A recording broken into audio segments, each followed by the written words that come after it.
Will Tsubasa and her friends be able to unravel the secrets connected to the Children of the Atom? Or will they not survive long enough? Well, let's hop into the pages of Ultimate X-Men issue number 8 and find out together, shall we? So then, after 2 pretty heavy lore issues in a row, this brand new story decides to refocus things once more on horror. We see a young true crime fanatic by the name of Yukio doing a special live stream at Hisako's high school. Apparently this place has become quite famous on certain image boards online, and because of that, a bunch of people are talking about the 4 strange suicides that took place here. 3 members of the basketball team as well as their coach, who all died via hanging. Though Yukio seems to know something that others don't, and that is there was actually a 5th death, Tsubasa's, which happened before the others, and that Tsubasa might very well be friends with the mysterious armor girl who went viral online not too long ago. And hey, speaking of viral, you'll remember in the last issue, Viper of the Children of the Atom had attempted to get Psylocke's cop brother to sign an NDA and drop any and all investigation involving a strange body with a tattoo that showed up in the river.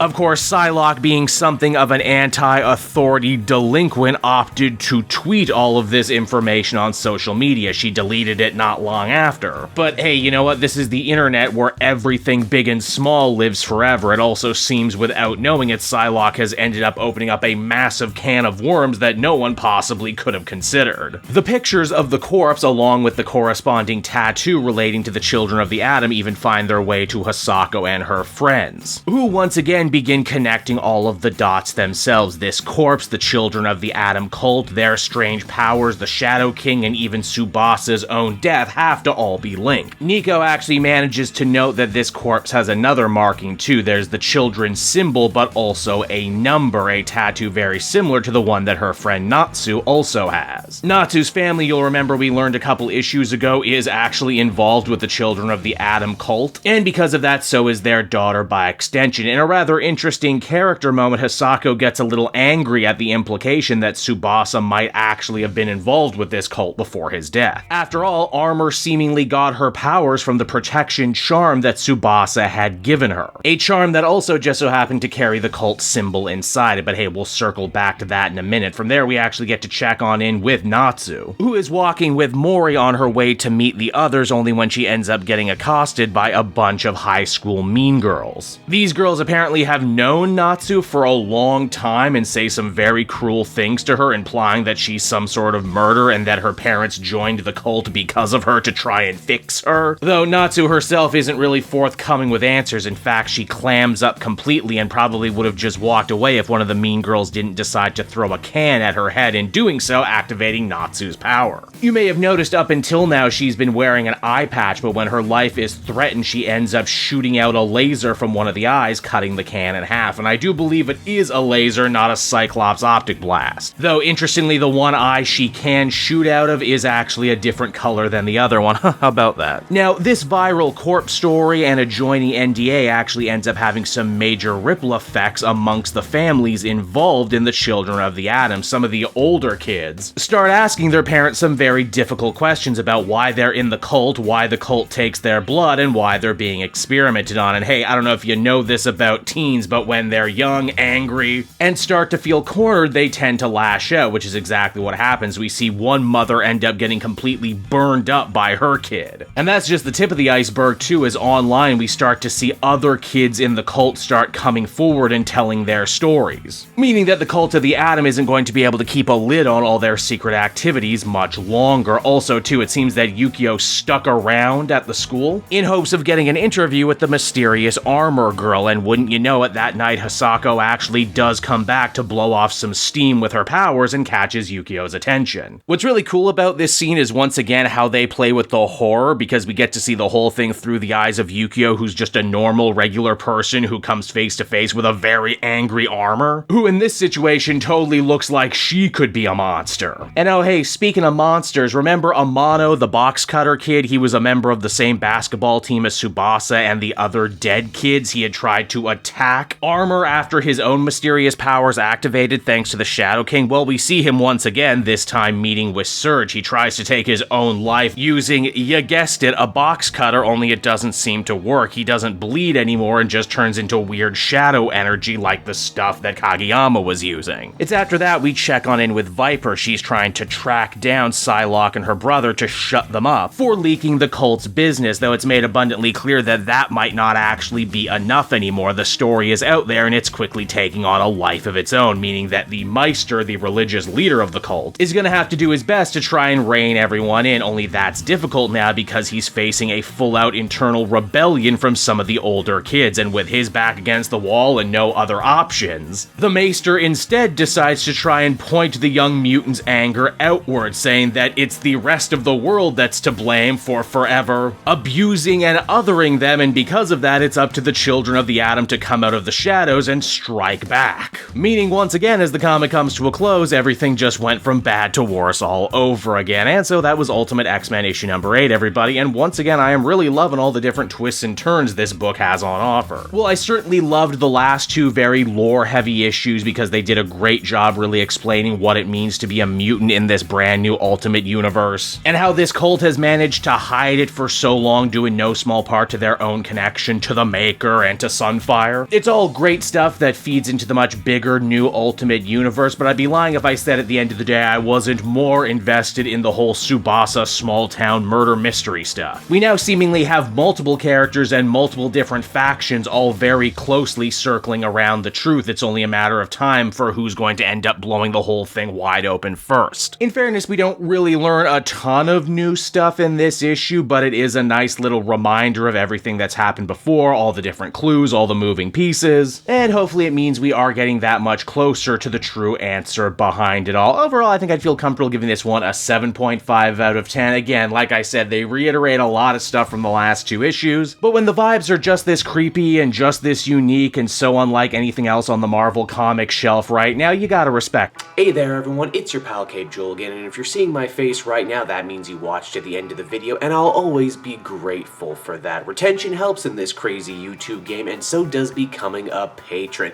If you head on down to the description, you can find a link to my Patreon page. Recently just redid all the tiers, a lot of cool stuff offering up there, exclusive commentaries, exclusive polls, behind the scenes concept art for Capes and Quest. That's the brand new D&D show I've started soon. Never been a better time to become a patron. You can become a patron for as little as $1 a month and help the channel grow, and help me continue to deliver content like what you just saw. So I want to thank you all, and I will see you again next time. Bye bye.